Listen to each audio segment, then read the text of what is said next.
Olá, hoje 25 de novembro, sábado, prepara o teu cafezinho e vamos juntos para mais um dia de Café com Lexio. Em nome do Pai, do Filho e do Espírito Santo. Amém. Pai nosso que estais no céu, santificado seja o vosso nome. Venha a nós o vosso reino e seja feita a vossa vontade, assim na terra como no céu. O pão nosso de cada dia nos dai hoje, e perdoai as nossas ofensas assim como nós perdoamos a quem nos tem ofendido. Não nos deixeis cair em tentação, mas livrai-nos do mal. Amém. Ave Maria, cheia de graça, o Senhor é convosco. Bendita sois vós entre as mulheres, e bendito é o fruto do vosso ventre, Jesus. Santa Maria, Mãe de Deus, rogai por nós, pecadores, agora e na hora da nossa morte. Amém. Glória ao Pai, ao Filho e ao Espírito Santo, como era no princípio, agora e sempre. Amém.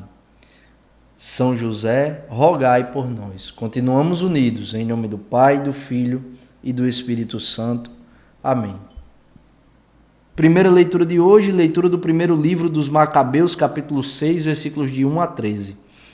Naqueles dias, o rei Antíoco estava percorrendo as províncias mais altas do seu império, quando ouviu dizer que Elimaida, na Pérsia, era uma cidade célebre por suas riquezas, sua prata e ouro, e que seu templo era fabulosamente rico, contendo véus tecidos de ouro e couraças e armas ali deixadas por Alexandre, filho de Filipe, rei da Macedônia, que fora o primeiro a reinar entre os gregos. Antíoco marchou para lá e tentou apoderar-se da cidade, para saqueá-la, mas não o conseguiu, pois seus habitantes haviam tomado conhecimento do seu plano e levantaram-se em guerra contra ele.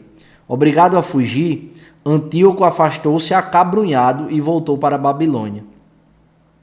Estava ainda na Pérsia, quando vieram comunicar-lhe a derrota das tropas enviadas contra a Judéia.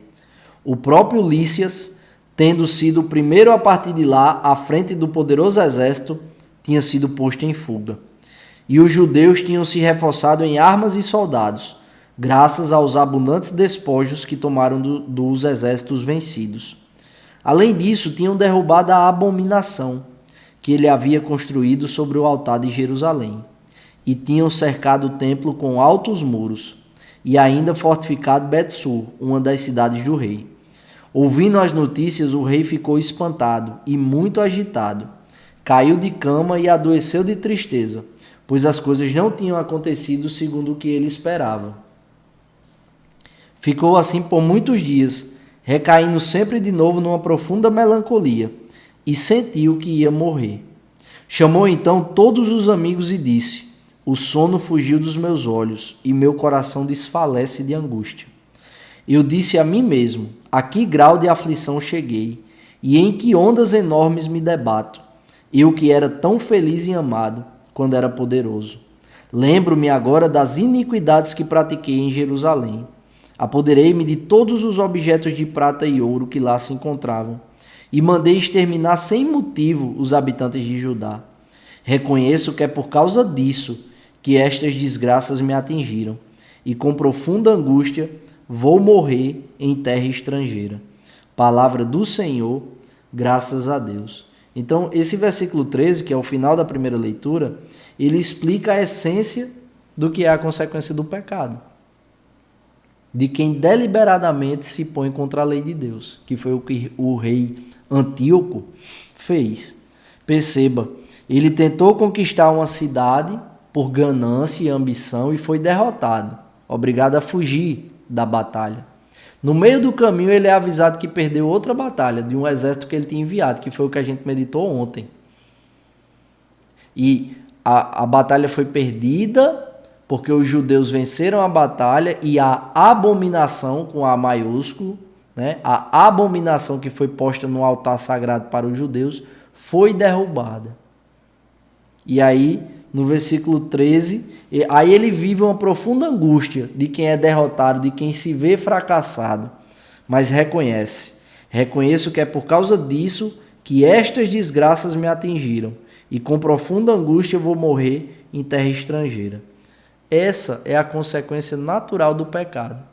Porque o pecado faz conosco, o pecado nos seduz.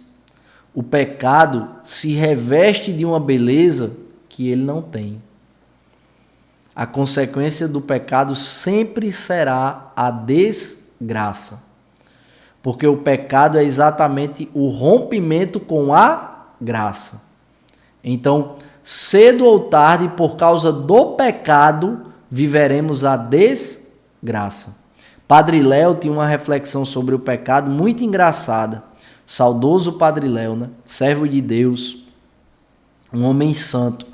E era muito engraçado, né? O Padre Léo, ele para mim foi um dos maiores pregadores que eu vi e ouvi pregar. E ele tinha essa habilidade, né? Esse dom de Deus, que era de fazer a gente rir muito, mas com uma profundidade imensa da palavra de Deus que ele trazia, com tanta simplicidade e humor. E ele dizia que o pecado faz com a gente igual a gente faz com o papel higiênico. Porque o papel higiênico, se você for olhar para o supermercado, tem uma prateleira só para o papel higiênico. Quando você bota o papel higiênico no... Aí tem o papel higiênico perfumado, papel higiênico 4 folhas, né? O papel higiênico todo enfeitadinho, todo bonitinho. Quando a gente bota no carrinho do supermercado é o que mais chama a atenção. Quando a gente chega em casa, a gente coloca ele num lugarzinho, tem um lugarzinho só dele no banheiro, né? O lugarzinho do papel higiênico. Mas no fim das contas, o que é que a gente faz com o papel higiênico? Né? E joga fora no lixo.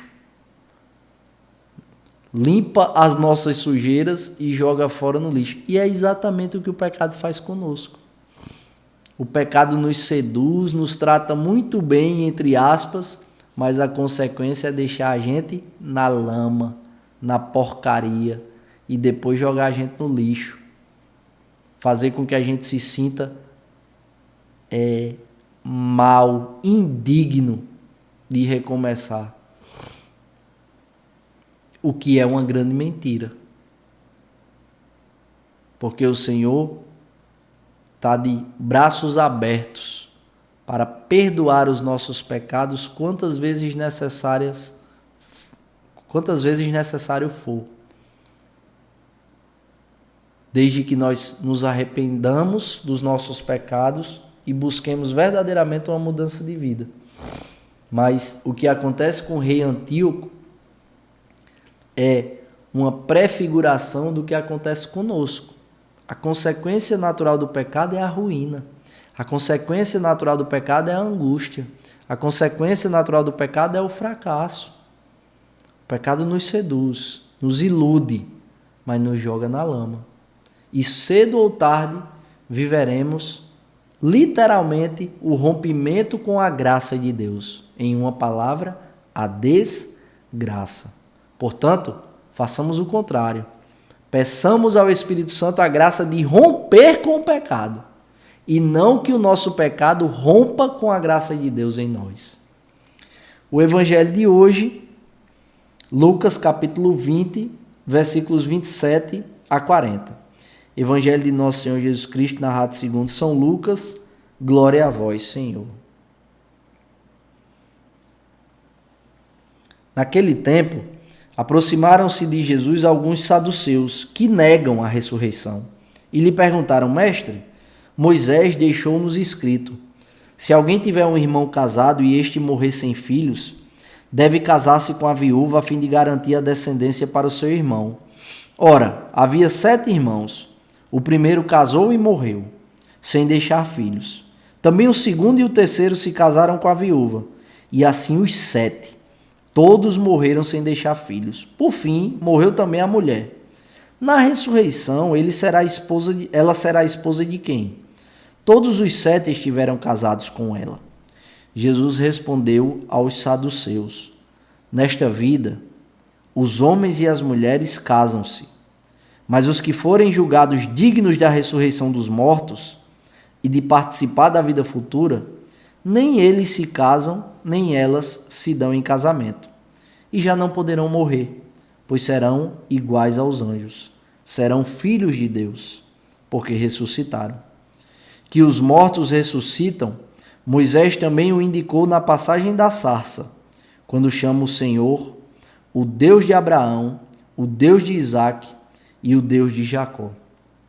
Deus não é Deus dos mortos, mas dos vivos, pois todos vivem para ele.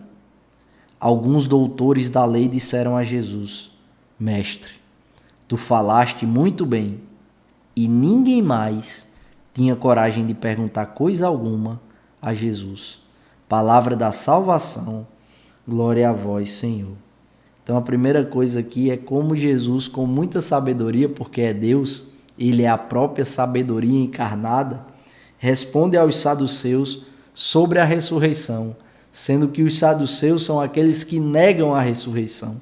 E Jesus fala sobre a ressurreição com muita propriedade, com muita sabedoria e citando o contexto histórico das Sagradas Escrituras, de modo que deixa os saduceus sem capacidade de fazer uma tréplica, né? De responder, de contrapor a resposta de Jesus, porque a resposta de Jesus é inteira, não há espaço para um contraponto. Por quê? Porque ele é a sabedoria encarnada, né? E nós precisamos ter a humildade diária de consultar a Jesus para as nossas dúvidas de fé, para as nossas limitações. Jesus, me ensina. Mestre, me concede a sabedoria que vem do teu coração. Me revela aquilo que me quiseres revelar. O Senhor quer nos ensinar. E aqui ele dá uma resposta para os saduceus, que é uma explicação também para mim e para você. 2 pontos. Versículo 38. Deus não é Deus dos mortos, mas dos vivos, pois todos vivem para ele. Que os mortos ressuscitam, Moisés também o indicou. Ou seja, Jesus está dizendo que a ressurreição é real e que Moisés também falou sobre ela, né? Diz aqui, versículo 36, na resposta sobre o casamento: já não poderão morrer, pois serão iguais aos anjos, serão filhos de Deus. Por quê? Porque ressuscitaram. Então Jesus é muito objetivo e muito assertivo. E aqui ele explica também sobre a realidade vivida no céu. No céu, eu não vou casar com Talita. Talita não vai casar comigo. Por quê? Porque essa realidade é uma realidade terrena. No céu, com a graça de Deus, seremos revestidos da glória de Deus. Teremos um corpo glorioso e viveremos totalmente enxertados na graça de Deus. Então, o Senhor nos responde aos saduceus e nos comunica de forma muito, muito clara sobre o casamento, né? E a gente pega o casamento e a realidade vivida na terra, que será distinta da realidade vivida no céu. Como falei anteriormente, no céu não nos casaremos, porque viveremos completamente revestidos da glória de Deus e para Deus. Mas é importante porque também essa fala de Nosso Senhor nos posiciona para que a gente ordene e reordene a nossa vida e para o nosso coração, ordenar no nosso coração aquilo que é essencial, que é Jesus, que são as coisas do alto, que são as coisas do céu. Aquilo que é muito importante, que antecipa o céu para nós, como a nossa família, a realidade que a gente vive, na nossa missão, no nosso apostolado, no nosso trabalho, e aquilo que é supérfluo, que é o transitório do transitório, que é efêmero. Então peçamos ao Espírito Santo essa graça, de não colocar como essencial aquilo que é efêmero, né? Aquilo que que é supérfluo, de não colocar como importante aquilo que é supérfluo, de ordenar a nossa vida de tal modo que o essencial esteja ocupando o lugar de essencial, o importante esteja ocupando o lugar de importante e o supérfluo esteja ocupando o lugar de supérfluo, para que a gente não se perca. Como nos ensina o Padre George, quem vive para o essencial não se perde em coisas transitórias. Peçamos essa graça ao Senhor, de viver a vida aqui pautada no céu, de desejarmos o céu a todos os instantes, para nós e para os nossos. Que Deus nos abençoe e nos aprove a cada passo. Se vivo, vivo pela misericórdia do Senhor.